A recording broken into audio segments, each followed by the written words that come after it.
Hello, everyone, and welcome to In Our Community.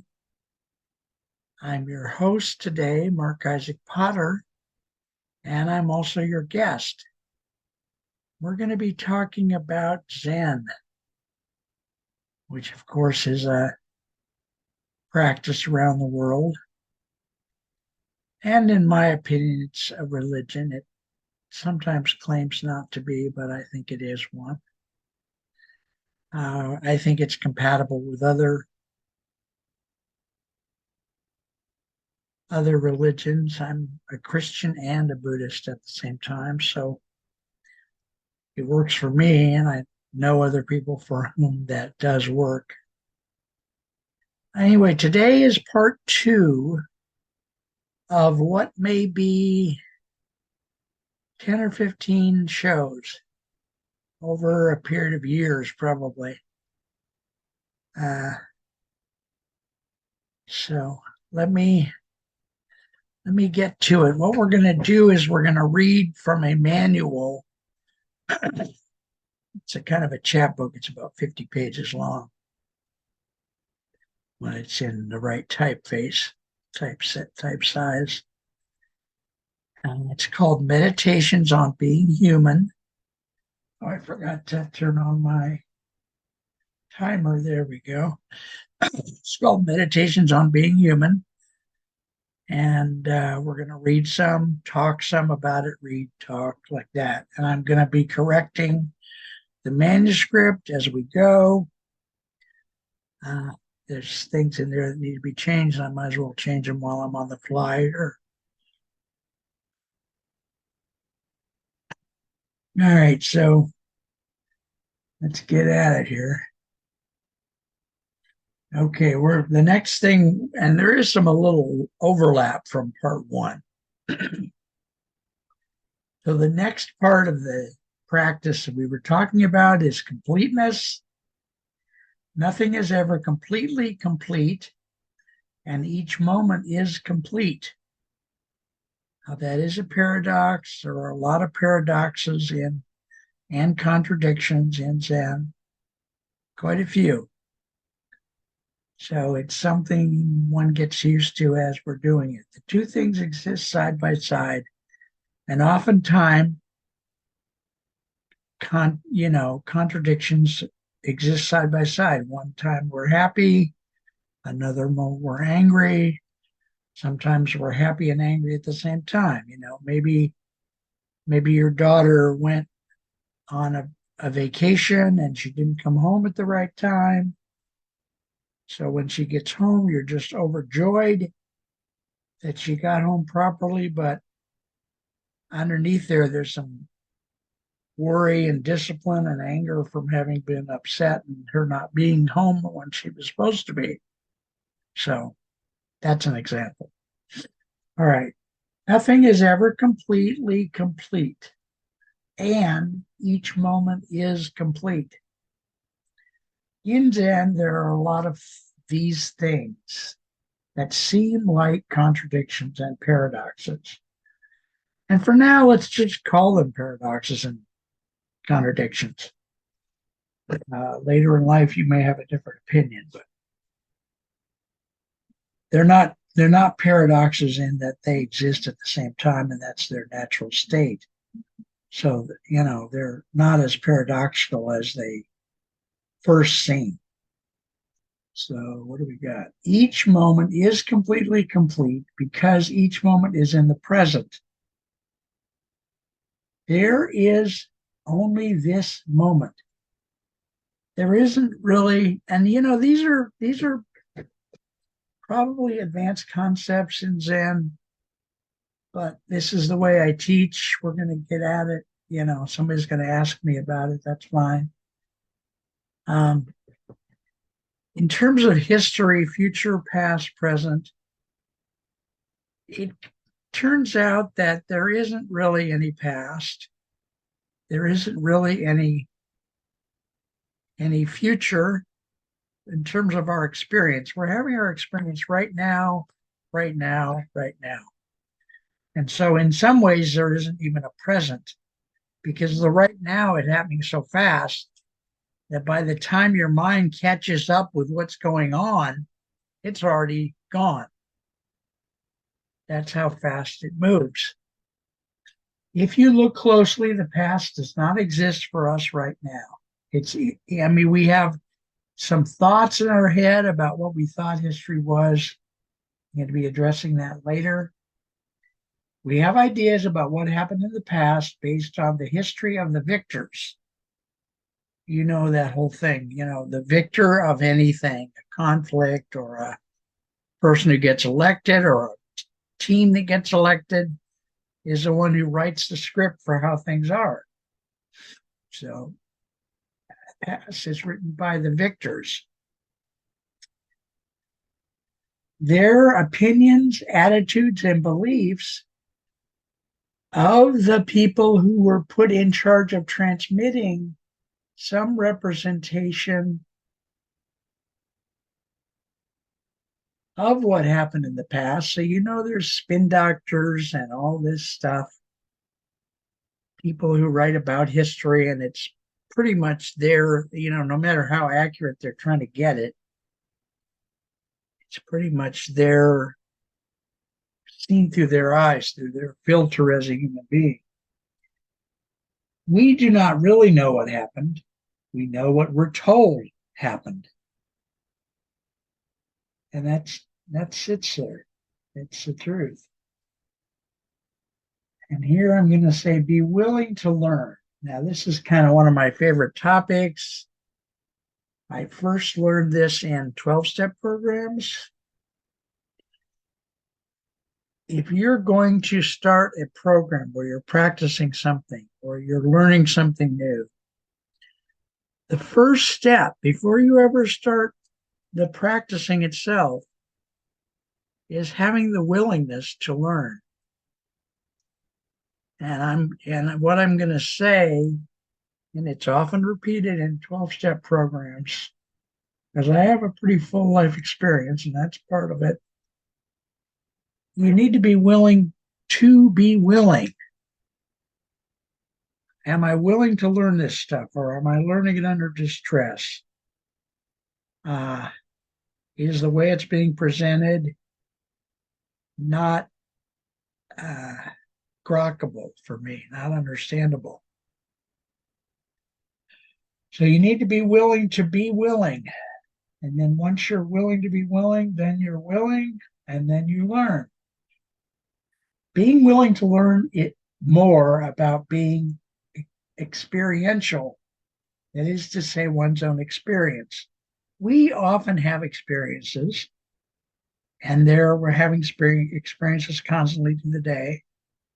And then we look back in our life, and a lot of it we don't remember how it was exactly. We put our own filter on it. So what we're trying to do here is sharpen your attention so you actually experience the experience you're in. Oftentimes we're like doing 5 things, and I am absolutely guilty of this. Because I'm just kind of an ordinary guy teaching this stuff. So nothing special.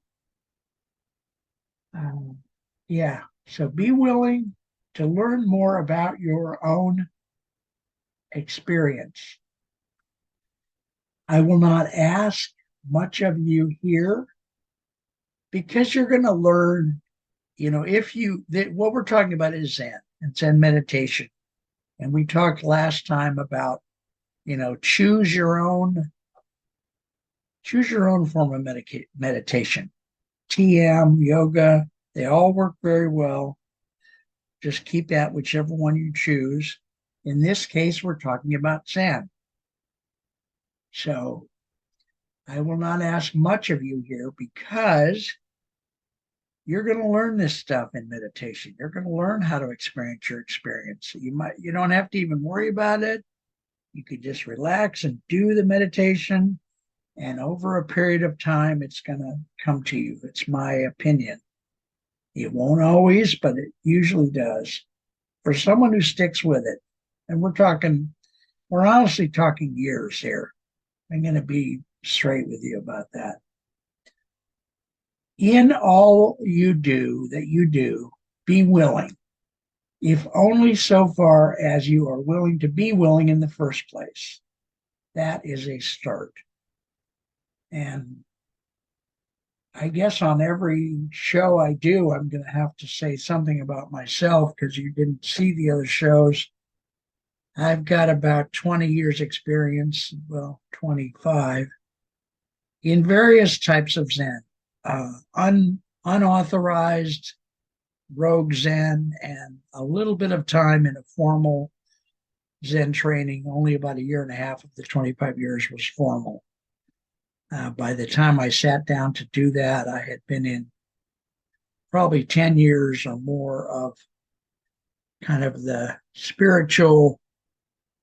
Uh, I studied a lot with Adyashanti, who he doesn't really talk about Zen anymore. He did in the very beginning of his teaching, but because he had been trained in Zen, but he went out on his own.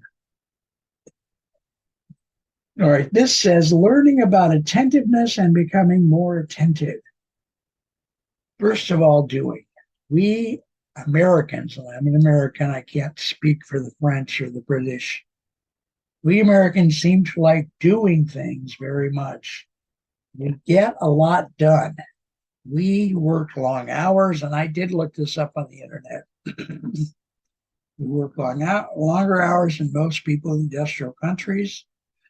I wouldn't say in the poor countries because they work all day for getting milk and just getting water in the house.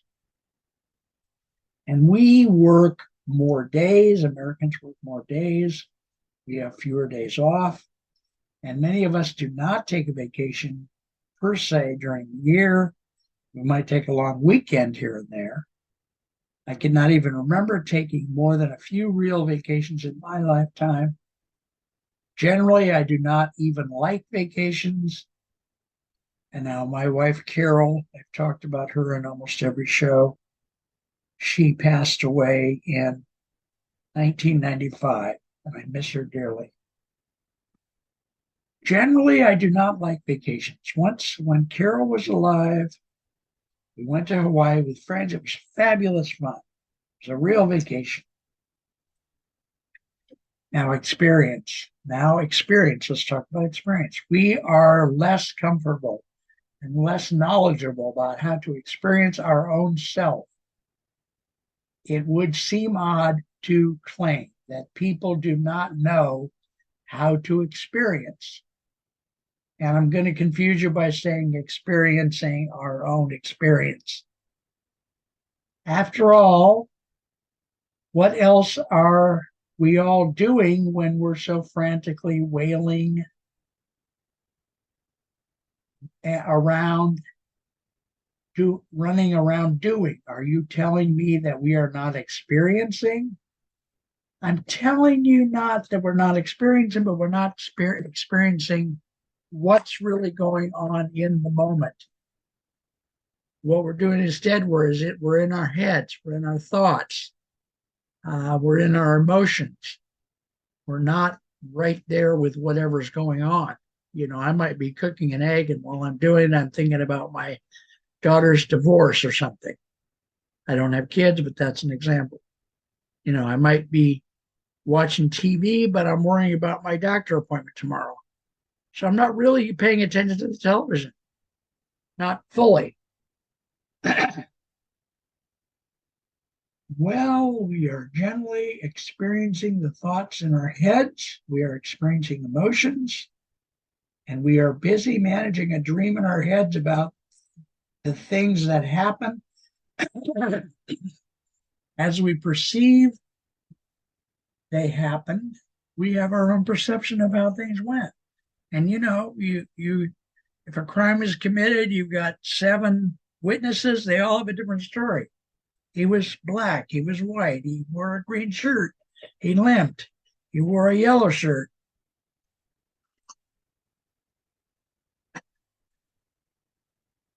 In our heads, we are experiencing emotions, and we are busy managing a dream in our heads about the things that happen as we perceive they happened. And we are busy suing. This is my kind of my pet peeve. We're busy suing each other because things did not turn out the way the thoughts in our head told us they should, or it did not turn out the way somebody told us we deserved. We are busy with all those things, but we do not stop to look and see what our experience of this moment is. We just keep worrying. And I'm going to suggest to you that if you do some kind of meditation, I don't care what kind it is, it will help you with the worrying. I'm not supposed to say Zen will help you, but it will help you. You know, Zen is a kind of thing that the more you just sit down and meditate and not worry about things, not worry about your thoughts. We talked about thoughts last time, how you should just let them come in, let them go back out. Okay, this part is called beingness. What is that? Being, just being yourself, being in the moment, if you can. Let us look at practices that help one become more experiential. That is, to be experiencing your experience more fully, such as doing those things that you are the most passionate about.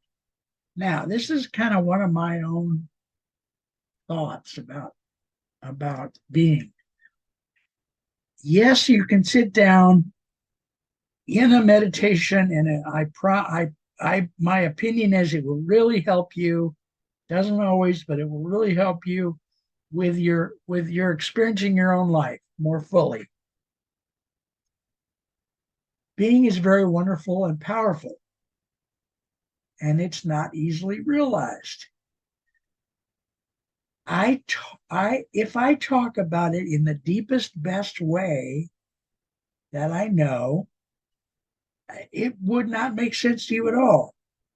For example, I just said it is not easily realized experience. That sentence presupposes that there is someone over there who can do something, namely called become realized. There's no one over there. You know, we think, and this is way out there for most people, we really think we're people. What we have is we are in our heads and we're something experiencing experience. And what I dare say is there is awareness, there is being, and that exists. Being, awareness exists. And that's what exists. We think we're human beings who are becoming aware. We're awareness. I'll use a phrase that Adyashanti used to use. We're awareness, awarenessing. We're awarenessing. We're being. We're being. We're being. That's it. There's nothing there but the being. All right. So there is something I call beingness, which is just being, like I just said, it's experiencing your own experience. There are no words to do justice to the subject of beingness. It's something that's ineffable. And the word ineffable means you can't explain it with words. Zen teachers are given the task to teach something using words that cannot be taught with words. That's another paradox or another contradiction. There are no words that do justice to the subject of beingness. The actual truth cannot be spoken, but we do have some words to use, so let's use beingness for now. That which comes and goes is experience. That which does not come and go is beingness. Now I'm switching the tables on you. First I said, experience your experience. Now I'm saying you're going to learn how to experience your experience if you stick with any meditation practice. It's my opinion. But you're going to also learn that there's something beyond experiencing your experience. There's beingness, there's awareness saying there's the universe vibrating. I know it sounds crazy, it sounds far out there, but do some meditation for a couple years or 3 years or 5 years or 10 years. Go look at Adyashanti on TikTok. That takes you about 1 or 2 minutes. Go look at Adyashanti on YouTube. That'll take you maybe 10 minutes. And eventually you'll see the picture. It takes a long time. And I can't describe it in words. I mean, what has ever come or gone? For example, the earth is experience. No matter how long we're going to be here or how long the planet is, eventually the planet won't exist. History is experience. You're experiencing history in your head. You don't know what happened. You don't know what won the war, really. You know what it's written about. Somebody said it was this or that. Doesn't mean anything. I mean, it means something if you're living in your small self, your small human being self. Yes, history is important. Yes, this and that is important. And experiencing your experiences, in my opinion, very important. But there is also something beyond it. But you don't have to worry about it. I'm just letting you know it's there. We have 2 minutes, which is not very much. You, in the expression of who you are now, are experience. And also you're something beyond experience. And there is something else that you are. That something else is awareness or beingness. Dogen, the famous Zen teacher from 1200s, I always forget if the 1200s or the 13th century or what, or the 11th century. Dogen called it the blue sky. And it's a metaphor. Blue sky is always there and it's always changing. It is always the same, the blue sky, and it's always changing. Dogen Zenji, here's a little bit about him. I didn't even know this was in here. I forgot. Dogen Zenji is the father of Soto Zen, which is one of the 2 kinds of Zen, a kind of Zen of which I am particularly fond. Okay. Now I've got something I got to delete. And then we're going to go back over some of this other stuff. I know we've got 1 minute left. Okay, there's our sign off. So thank you very much for being here with me. I love you guys very much. Consider trying some form of meditation. Let me turn this off, even though I really love you guys very much. I care deeply about the human race and what the hell's going on with it. I want to try to make things better. And in the fog of us trying to learn, it can get better if you stick with whatever meditation you're doing. Again, my name's Marc Isaac Potter. I've been teaching a little bit about Zen today. And thank you so much for watching. Thank you for showing up. And we're broadcasting out of KMVT television in Mountain View. I want to thank the station for having us. And please have a good day and God bless. Thank you.